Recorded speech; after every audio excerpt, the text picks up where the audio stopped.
जय हिंद दोस्तों, अब नहीं चलेगी चीन की दादागिरी। चीन सीमा विवाद उत्पन्न कर करके भारत को आंख दिखाने का काम कर रहा है। सुन चीन, ये तेरी छोटी छोटी आंखों से भारत डरने वाला नहीं है।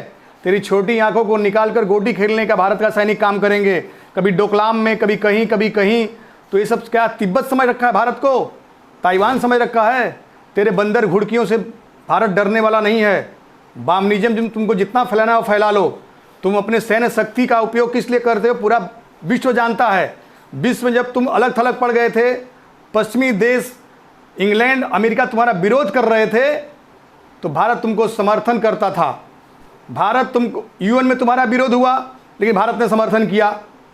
और ये जो वीटो पावर तुमको मिला, ये वीटो पावर नेहरू जी के कार्यकाल में भारत को ऑफर की गई थी संयुक्त राष्ट्र के द्वारा, लेकिन नेहरू जी ने यह करके ठुकरा दिया कि हम नॉन अलाइन देश हैं, हमको नहीं चाहिए वीटो पावर। आज नेहरू की गलतियों की सजा भारत भुगत रहा है। वीटो पावर चाइना को दे दिया गया। चाइना संयुक्त राष्ट्र में आया, चाइना अध्यक्ष बना, सब बना। वो तो अलग बात है कि मार्च में उसको हटा दिया गया, छोड़ दिया उसने। देश में विदेश में कोरोना फैलाया, पूरे विश्व में कोरोना फैलाने का जिम्मेदार चाइना है। चाइना भी इन गलतियों को छुपाने के लिए अपने सीमाओं पर विवाद कर रहा है। चाइना की सीमा 14 देशों से जुड़ा हुआ है और 14 देशों से इसके संबंध अच्छे नहीं है। और चाइना समझता है कि चाइना को अगर कोई जवाब करारा देगा तो हिंदुस्तान दे सकता है। वो भारत से ही सिर्फ उसको डर है। चाइना अपना सैन्य शक्ति बढ़ा रहा है। चाइना सैन्य शक्ति किस लिए बढ़ा रहा है? ताकि सीमा विवाद करेंगे, सीमा विवाद करने के बाद से भारत को उसके आसपास के जो पड़ोसी देश हैं उनको धमकाएंगे, वहाँ पर अपना बिजनेस फैलाएंगे। कोरोना भी वैसे ही उसने फैलाया है। कोरोना फैलाया है और बिजनेस बढ़ा रहा है, निवेश करवा रहा है, निवेश कर रहा है, सब कुछ कर रहा है वो। जब पूरा विश्व आज उसके खिलाफ में है, तो आज चाइना अलग थलग पड़ने की वजह से सीमाओं पर विवाद चालू कर दिया है। उसको 2 टुक में हमारे प्रधानमंत्री जी ने समझा दिया है, मोदी जी ने, कि ये 1962 का देश नहीं है, ये देश अलग है। और सुन चाइना, ये दिल्ली के तख्त पर तुम्हारा बाप बैठा है, तुम्हें जवाब देता रहेगा, समझा? ये दूसरी सरकारें नहीं है जो तुमको सुन लेंगी। हमने तुमको करारा जवाब हमेशा दिया है।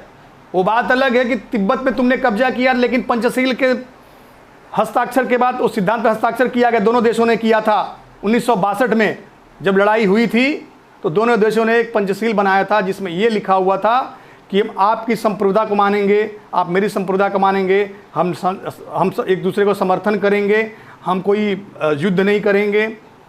आपको पता होना चाहिए, असम में इनकी सेना चाइना की 60 फुट अंदर आ गई थी। बाद में समझौता हुआ, उसमें बहुत सारे सैनिक मारे गए थे, भारत के भी मारे गए थे, चाइना के भी मारे गए थे। 60 फुट अंदर घुसने के बाद से चाइना कहता है ड्रैगन कि 20 किलोमीटर पीछे हटता हूँ, 20 किलोमीटर आप पीछे हट जाओ, क्योंकि दोनों सेनाएं आमने सामने थीं। उसमें कोई हवाई हमला नहीं हुआ था, ज़मीनी युद्ध हुआ था। तो ये चाइना ड्रैगन हमेशा नई कोई चाल चलता ही रहता है, हमेशा आंख दिखाता ही रहता है, लेकिन उसको भारत की शक्ति का पता होना चाहिए। ये बदलता हिंदुस्तान है। सेना के साथ साथ यहाँ करोड़ों देशवासी हैं जो सीमाओं पर लड़ने के लिए सरकार को बहुत बार प्रस्ताव भेज चुके हैं। और जब युद्ध होगा चाइना और भारत का, तो राष्ट्रवादी भी उसमें लड़ाई करने जाएंगे सेना के साथ साथ। अपने 2 बेटों को गोद में बैठाया था चाइना। चाइना सामने से युद्ध नहीं करता, सामना से वार नहीं करता, चाइना गोलीबार भी नहीं करता। वो तो वहाँ के स्थानीय नेता, सीमाओं के जो स्थानीय नेता उनके हमारे हैं, मिलजुल के मामले को ख़त्म कर लेते हैं। अभी ट्रंप ने भी उसको खरी खरी सुनाया है ट्वीट के माध्यम से। चाइना भी समझता है इस चीज़ को कि आज विश्व में कोई हमको समर्थन नहीं करने वाला है, क्योंकि जो चाइनीज वायरस है, कोरोना की वजह से लाखों लोग मर चुके हैं और लाखों लोग प्रभावित हैं। ऐसे में चाइना अलग थलग पड़ गया है। लेकिन चाइना सुन,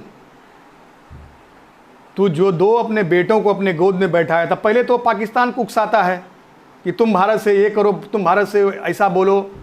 फिर जब उसके वो बच्चे पैजामे में मुद्द देते हैं तो दूसरे बच्चे को गोद में बैठाता है। जो बामनिज्म की सरकार है वहाँ पे वामपंथियों की, नेपाल में उनका नक्शा बदलवा के भारत को उकसाने का काम करता है। नक्शा उसको बदलना पड़ा भारत के डर से, क्योंकि इसको दोनों बेटे नालायक हैं, उसकी चाइना की बात ही नहीं सुनते हैं। और भारत के डर से पाकिस्तान हो या नेपाल हो, सबकी फटती है, सबकी फटती है। भारत की दहाड़ के सामने इनके कान के पर्दे हिल जाते हैं। ये डरपोक राष्ट्र पीछे से वार करते हैं, आतंकवादियों के साथ मिलकर वार करते हैं। पाकिस्तान की तो यही चाल है, अगर आतंकवादी ना उनके साथ युद्ध करें, ना लड़े भारत के साथ, तो पाकिस्तान की हैसियत नहीं है जो भारत के साथ लड़े या भारत की तरफ आंख उठाकर की भी देखे। लेकिन जो आतंकवादी संगठन हैं, युवाओं को बरगला करके भारत के खिलाफ एक अंदरूनी युद्ध छेड़ रखा है।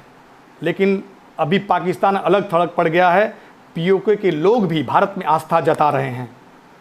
पीओके भी चाहता है कि भारत में हम मिल जाएं, भारत के मुख्य धारा से जुड़े, विकास करें, क्योंकि तत्कालीन जो सरकार है वो सबका साथ सबका विकास की बात करती है। लेकिन आज देश में बैठे कुछ चंद गद्दार, चंद राजनीतिक पार्टियां सरकार को कोसने का काम करती हैं, सीमा विवाद पर प्रश्न चिन्ह खड़ा करती हैं। अरे बाकी के सरकारों को भी देश की जनता देखी है किस तरह बैक फुट पर आ गए थे। लेकिन तत्कालीन सरकार जो नरेंद्र मोदी जी की सरकार है, ड्रैगन चाइना को करारा जवाब दे रही है। हमारी सैन्य शक्ति कोई कमज़ोर नहीं है।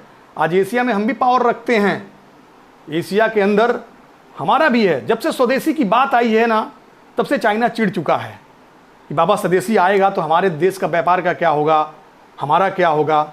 विदेशी कंपनियां यहाँ भारत के अंदर निवेश करना चाहती हैं, क्योंकि भारत एक सुरक्षित राष्ट्र है और यहाँ की विदेश नीति भी अच्छी है। तो बाकी जो विदेशी कंपनियां भारत आना चाहती हैं, चाइना इससे चिढ़ गया है। चाइना से बहुत सारी कंपनियां निकल रही हैं, इसलिए सीमा पर विवाद कर रहा है, ताकि लोगों को ये लगे कि भारत असुरक्षित है, भारत में निवेश नहीं कर सकता, वहाँ कभी युद्ध हो सकता है। तो चाइना सुन, तो युद्ध की स्थिति उत्पन्न मत कर, नहीं तो तेरा भी हाल बेहाल कर दिया जाएगा, समझा।